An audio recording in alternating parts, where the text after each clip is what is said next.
Okay. Well, good morning to you once again. Thank you so much for joining us on Friday's edition of Morning at NTV. Second day of February is upon us, meaning that you have 12 days to this special day.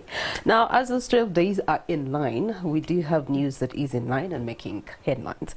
On the front pages of both dailies, they speak the same language today regarding the cut-off points for Senior 1. In the New Vision, top schools to take more students, details on page 6 and 7, tight cut-off points for Senior 1.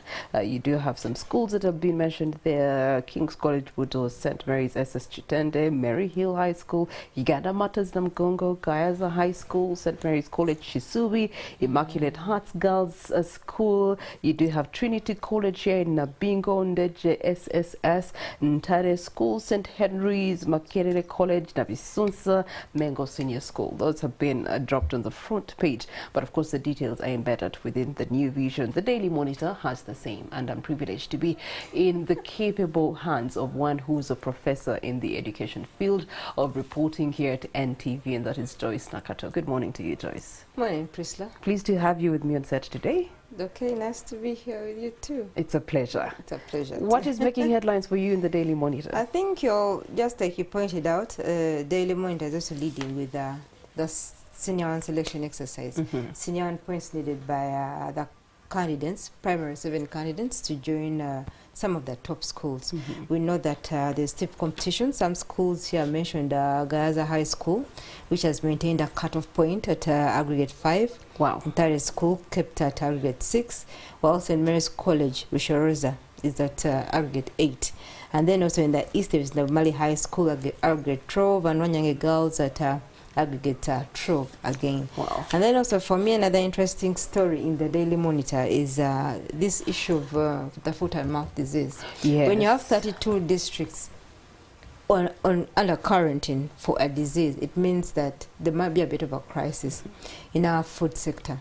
So government is seeking 76 billion to combat the raging cattle disease, and I think that's very, very important.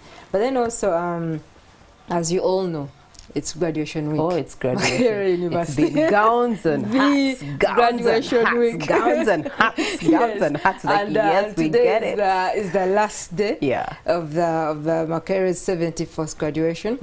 Among the colleges graduating today is, of course, the socials, and within it is journalism, of course, very important. So we hope to be there. And today the Daily Monitor has profiled some of the PhD holders who did some work in agriculture. If you're interested in this, you can go and find and interest yourself in some of the research that has been done in agriculture. We know that Makerere University is very proud this year because they have over 130 PhD graduates, and they're saying that for them their target is to have at least 200 graduating every year because they want to be a premier research-led university. They are really driving themselves now towards a research hub. To become a research-led university, churning out researchers which are very needed in this country. And then, of course, as still Daily Monitor is talking about the cutoff points, and then judges conference. That is coming up next week, starting on the 5th to the 9th. So this is something to also look forward to, although Daily Monitor is saying that some of the higher courts will have to close as the judges attend the conference. I don't know who. Now, if the high courts are going to close, you do have the other justice actors. You do have police. You do have prisons. Which says it cannot get stuck with prisoners who need to make their court appearance. So if the high courts are closing, the other people are going to close. It's very complicated. So I think those are some of the top stories. There is the Deputy Speaker Taiwa for calls for laws on AI. So I think Nalongo, you're forgetting Nalongo. Yes, the Speaker on page 8 had the function at her home, and here she talked about government seeking 70 again with a supplementary budget to combat foot and mouth disease. I think this issue was raised at her home during an issue to do with a religious ritual performed by Muslims when a child is born. We remember that the Speaker was blessed with twins last year. So she had a function at her home, I think, to pray for the children and such issues around it. And that's where the issue for the 76 supplementary budget to combat foot-and-mouth disease was raised.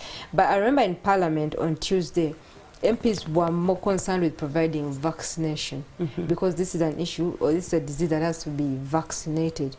So I think maybe the supplementary budget will cater for the provision of vaccines. That vaccination issue came up still last year, and I remember that the few vaccines that were available and Agriculture Ministry that were distributed were still not even enough to cater to a quota. So they were giving like just a small batch to every affected district, and it was not going to do any good because if the other cattle are not immunized and they still have to interact somewhere somehow, you know.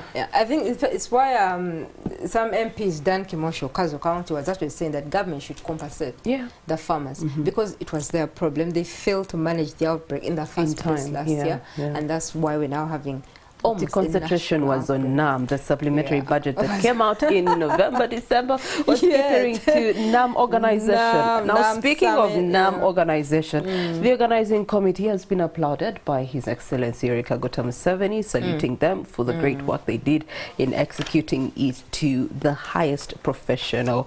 It needed, and we can't say they did a good job. They did a good job. Yes, they did a good job. Yeah. Compare, you know, when it comes to Uganda and organizing things, you can say that NAM and G77 were kind of well executed. Yes. But then also you have to remember who was in charge, and that is Lucy Nachove, former state comptroller, and the president has a lot of trust and confidence in that lady when it comes to managing issues around money. And I think that's why we saw a good delivery when it comes to these two huge summits. All right, looking at some of the intriguing stories regarding education in the new vision, legislators okay 4.6 billion for UNEB examiners pay rise. You do have a students loan scheme also still on table, you know, with the budget cuts of the current financial year. This scheme really suffered. Was almost going to be entirely scrapped last year. There was the serious threats of it being scrapped, but then there was an outcry and saying there are people benefiting from this scheme. Just find a way of making sure that it does what it has to do, and the beneficiaries pay back the money that they are given, but otherwise it was facing a complete scrap-off last year. So it's good news to hear that it's still on table. They're actually targeting a lot of 3,000 new beneficiaries, and the Equal Opportunities Commission has come out to note that Uganda Christian University and Uganda Technical College Kichwamba admitted only 9 students in the period under review. So that's worrying. I know, that's very, very worrying. All right, so that brings us into our postscript this morning. We're going to be looking at the role of media in shaping the education system in today's advanced world where every single thing is changing at lightning speed. You wake up with one app today, you sleep with another app tomorrow. The other day an advancement comes through. The other day the competitor says no. Now you can have Zoom on WhatsApp.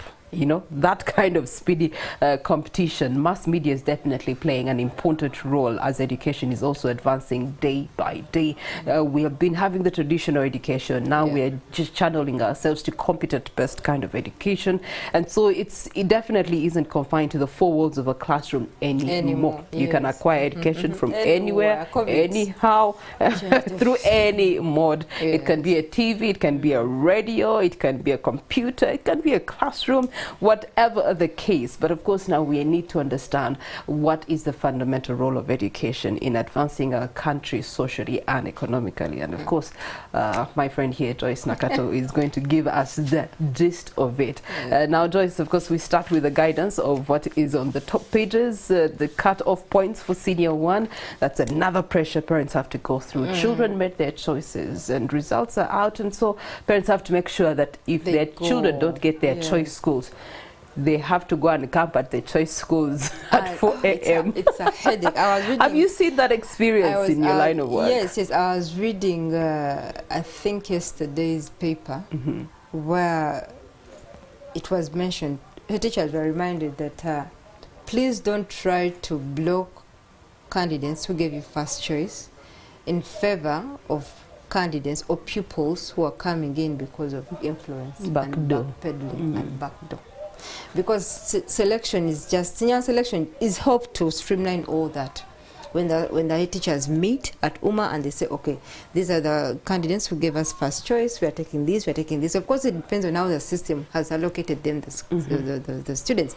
But the problem here is that we are seeing schools putting out adverts for students to apply. Registration. At a fee. At a fee. When the selection process is ongoing. Yes. So then you wonder, who is going to get into these schools? Head teachers receive a lot of phone calls. There's a lot of influence. There are people, oh geez, we've been in this school for 30 years. We also have to get into our children. And then there are people who genuinely and on credit are meant to be in the schools. And then there are people who are saying, I'm paying this money, put my child in your school. So it's a whole problem, which begs the question, Joyce, how important really is this whole senior one selection process when you might as well just leave it to the schools to put out their cut-off points and do the selection themselves? Because the problem is, if you're going to let the schools do it themselves, then deserving learners will not get into the schools. Because then it will come down to who has the most money, and then also to what the interest of the school. If the school says, for me, I'm taking only aggregates 4s, only. There is someone who got aggregate 5. There's someone who got aggregate 6, but they can fit in your school. And if you give them a chance, they can even perform better than they did at primary level. So you cannot leave it up to the schools to make that decision. That's why the senior selection exercise comes in, to give everyone a fair chance. Because remember, you have first choice, second choice. If I put my first choice as King's College Budo, and I didn't get in, then I have leeway to probably go to Namliango College, okay, as my second choice. But without the selection exercise, students are going to left to flounder, and they'll be blocked from entering those schools. That's why the selection process is supposed to help with that. But within now this so it's supposed to balance out. It's supposed to balance out, especially also regional balancing, to be able to redistribute that population of children. Because remember, there is an intake list and a selling list.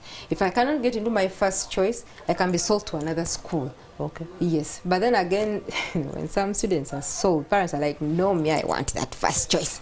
So it becomes a bit of a problem. But selection is supposed to guide with that and make it easier for parents and teachers to manage the numbers. And also to parents to know, okay, if my child didn't get into this school, they have the option of getting into school, or they have the option of getting into the third school. So that's what the selection process is supposed to be about. Okay. All right, that's interesting. Now, dating back to you, some of the outstanding things that were spoken of upon the release of these PLE results, the number of boys attaining levels of education keeps sinking and sinking by the past 3 to 5 years. What is exactly enabling this trajectory? I think there is a problem with, there are two schools of thought. There are some people who think that boys naturally are being left behind because government and so many organizations for the past few years, past decades, probably 2 decades, have been concentrating on the girl child. Let's get that girl child. Because, okay, it's fair, because for a time, a very, very long time, girls were denied access to education. But this empowerment movement around the girls has sort of left the boys isolated.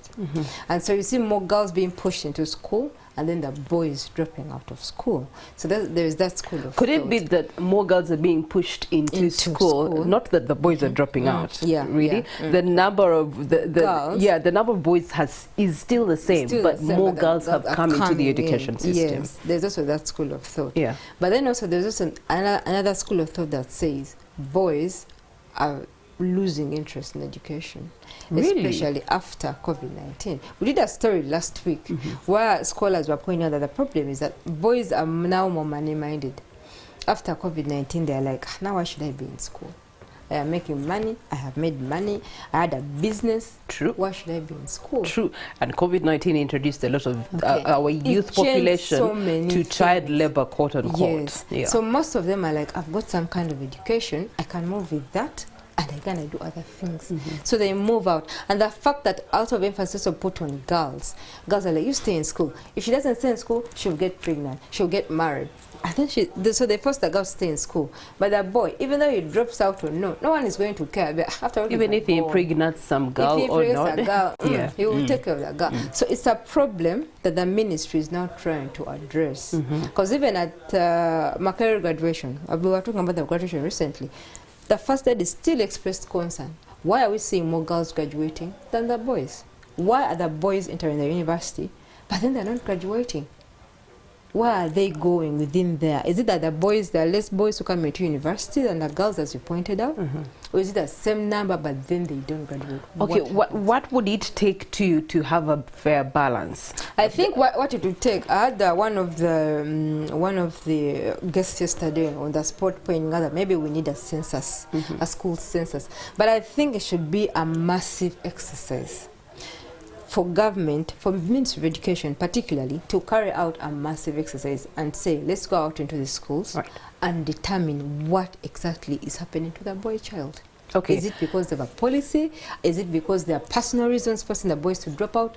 We need that research to be done so that answers then can be formulated. Joyce, allow me to intrigue you a little bit there, because now if we're going to go the direction of statistics, the reality of the matter is that population-wise we can't balance out. There's more women of the 8 billion than there are men, you know, and this is in consideration of all age groups. And so there's no opportune time that we're going to have a balance, 50 boys, 50 girls per classroom, per year intake, per year output. You know, that's not realistic. There's so many factors that are going to influence that imbalance there. One, some students could pass on. Yes. 2, some may not because of other desires. They've chosen to drop out. 3, school fees, you know. So there's always going to be an influencing factor that neither here or there can be actually sorted out by government, or even a community, or even, you know, the direct families themselves. So are we not asking too much of ourselves to try to balance that boat? It's not asking too much, it's making sure that we account for every learner. We know that the numbers will not balance out and be 50-50, but at least we have to know that if the numbers are not 50-50, we know where the learners are. We know that the boys are dropping out because, okay, their parents probably can't afford the fees to keep them in school. And then we push empowerment programs towards helping parents to keep their children in school. If you find out that the boys are dropping out because they think that theoretical education is not for them, then let's push them towards vocational education. The issue is accounting for them at all times, and knowing where they are dropping out from, and then keeping them, finding where they are, and then trying to take them in the direction I want them to be it vocational studies, be it taking them in somewhere, but knowing where they are and accounting for them at all times. It will be more important. Because if you don't know what's happening to them, if you don't know why they are dropping out, then it becomes an issue. Okay. My mind is moving. I wonder if the statistics that really guided this put into consideration. We had a lot of school fires last year. Yes. We did have some candidates that lost their lives. That is a problem that, in my point, I think Ministry of Education, needs to do more. We have had school fires over years, but we've never seen a comprehensive prosecution. Police did put out its report last year saying these are the reasons for the fires. Arson, people deliberately setting the schools on fire, poor electricity setup, failure to comply with the Ministry of Education regulations, don't put sockets in dormitories, create spaces, poor security around the school. That is all now known. But what hasn't been seen so far is Ministry of Education saying enforcing, and collaborating with security agencies to hold people to account. You cannot have a school where over 10 people die in a fire and you don't have anyone prosecuted. There is no punitive measures for a school when such a disaster happens. We saw this last year in Masaka City. This school, I forget the name right now, where everyone thought that the school was going to be closed down to allow for investigations. But government said no, since they're, okay, it's understandable because they're doing exams, but there must be some kind of measures to protect learners. Because you see, and the thing is, the fires always start when the children go back to school. School is opening next week, and I can assure you, within 2 weeks, we might have a fire outbreak somewhere.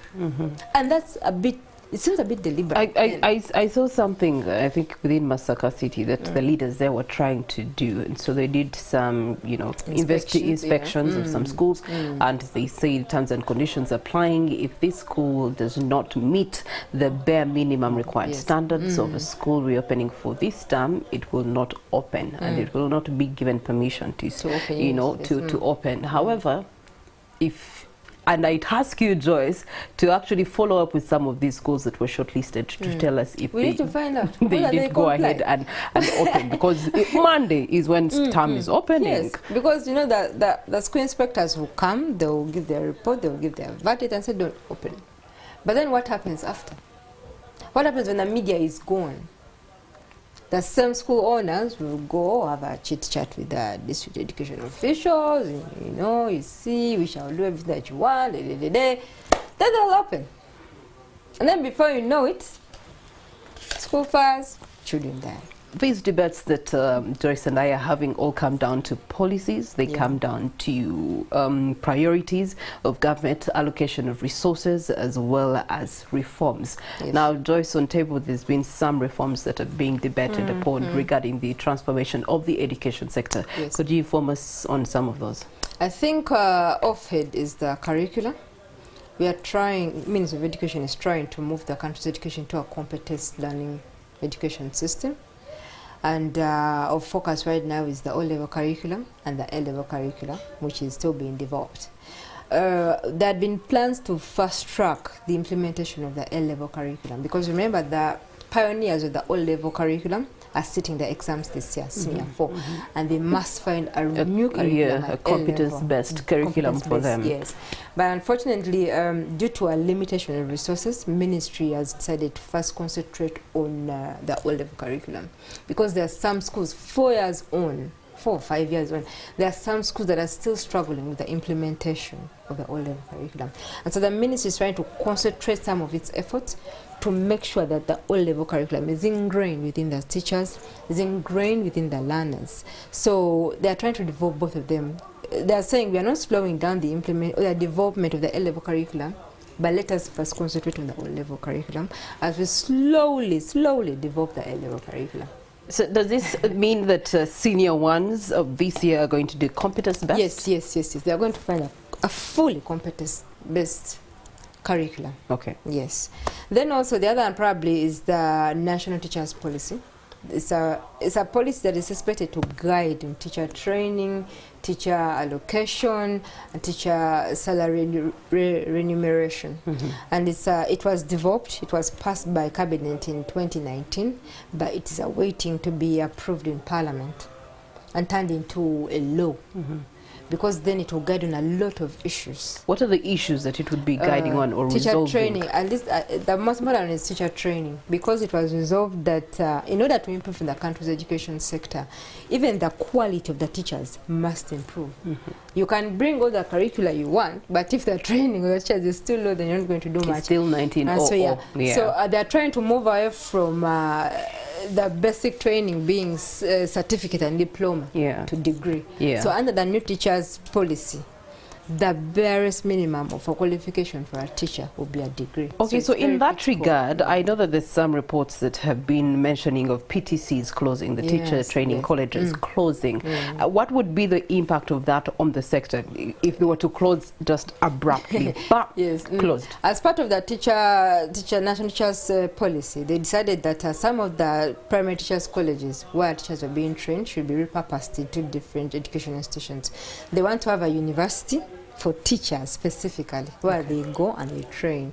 So they decided that 23 of the core PTCs will be repurposed for other things, and then 23 will be used as the official training facilities for the teachers. The problem is this government has not yet provided guidance on what's going to happen to the 23 which will be repurposed. What are they going to be repurposed into? that is beneficial to the sector. Beneficial to the sector. It hasn't yet shown that plan clearly. So there is a bit of a concern there. But then the other ones, the other 23 are known. They're going to be remain as official training places for the teachers. Then one of them, Shimoni, is going to be turned into a university for the teachers. Yes. So that's where the whole issue of PTCs is now, is still stuck there. They're still trying to find out what we do with these 23, because the other 23 will know what's going to happen to them. You know how we do have higher levels of education. Yes. If you are not able to make it directly to the university, you can go through the tertiary process, you can go through the certificate process, yes, and then make it to the diploma level, and then you can be able to then acquire a degree. Yes.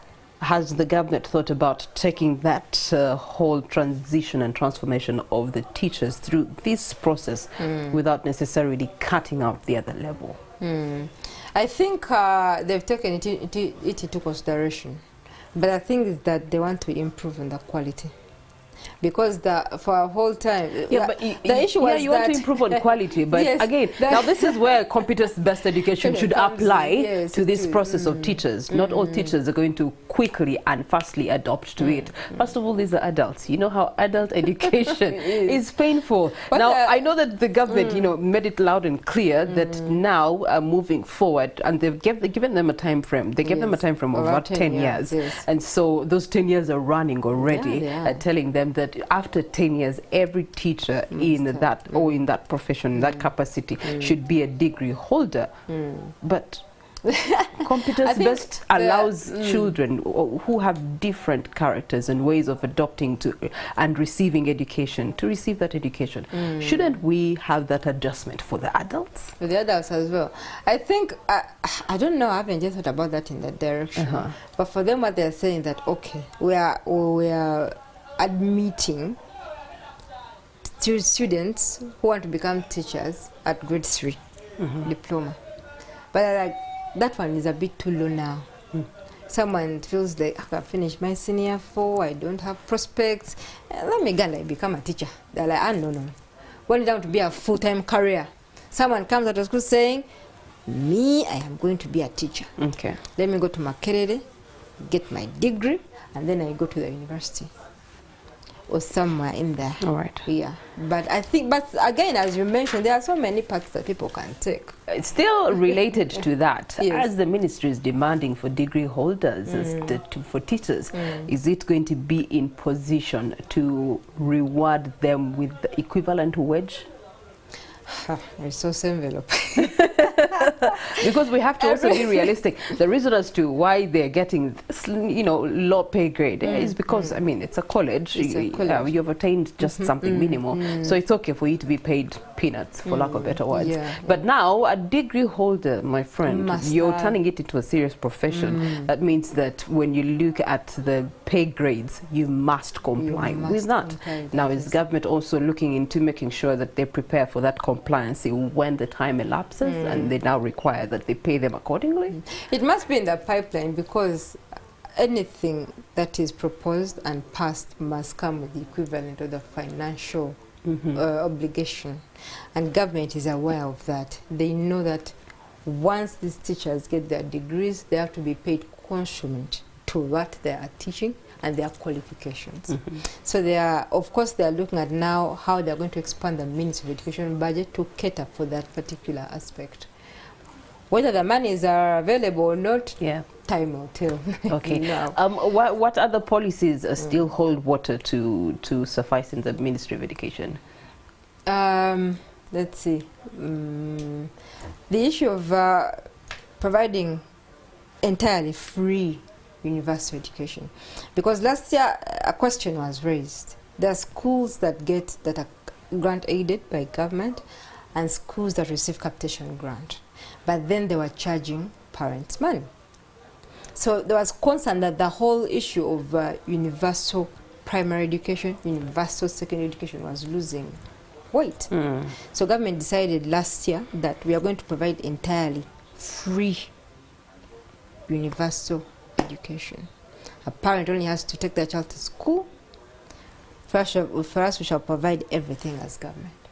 Okay. And so I had the spokesperson of the ministry yesterday, Dr. Mjima, saying that 309 billion had been provided for that, because when they were presenting their budget to Parliament, I think last month, they pointed out that it was one of the non-funded priorities to provide free education. Yeah. So I think that is something that the ministry is embarking on fully this year, making sure that where there's supposed to be free education, there's entirely free education, and parents don't have to pay any extra costs. Of course, we shall have to see how that still works out. It's another major thing that's within the Ministry of Education this year. Speaking of capitation grants, the stakeholders have also called for increase in that regard to ensure that there's improvement in the operations of free education by and large. And yet, again, the issue of school fees was not really particularly dealt with last year. Any follow-up on commitments from the Ministry of Education to turn that around 2024? 2024,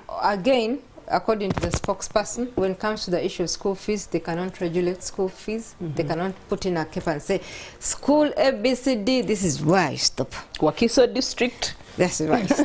Because they say it's impossible. And if you regulate school fees, then you're going to have to regulate other things. But what they are saying is, if a school needs to increase school fees, they need to first consult with the parents and those stakeholders, and then after write to the permanent secretary seeking leave of the ministry to increase school fees. However, that's on paper. In practice, schools are doing whatever they want. So it's a bit of a challenge, and the ministry is still trying to figure its way out around that one. But that's what is in place as of right now. Capitation grant still remains a big issue. Government is, okay, according to reports, 20,000, but the ministry argues that there is more to that 20,000. They provide capital development within the schools, payment of school salaries for the school teachers and all that. But of course, it's still a debate that more has to be done to improve on the money given to schools. If government schools are going to be able to compete very well, to provide quality education, that more resources need to be injected into the government schools. But the issue of capitation grant is still another priority within the Ministry of Education that it's trying to also address. Okay. Projecting 2024, what other factors await to affect the education system? I think the economy. The economy is a critical point.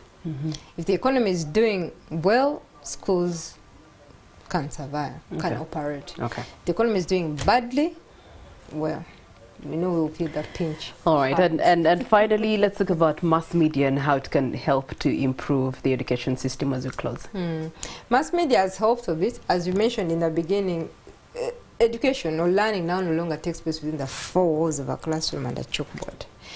COVID-19 was a huge game changer, and now people can study from anywhere. Learners can study from anywhere, be it in class, be it at home, as long as they're incorporating technology. And that's another thing that the ministry is going to look at this year, incorporating technology into the learner's study to make sure that a child learning continues within or outside the school. And I think that's where mass media is really playing an important role in our country's education sector.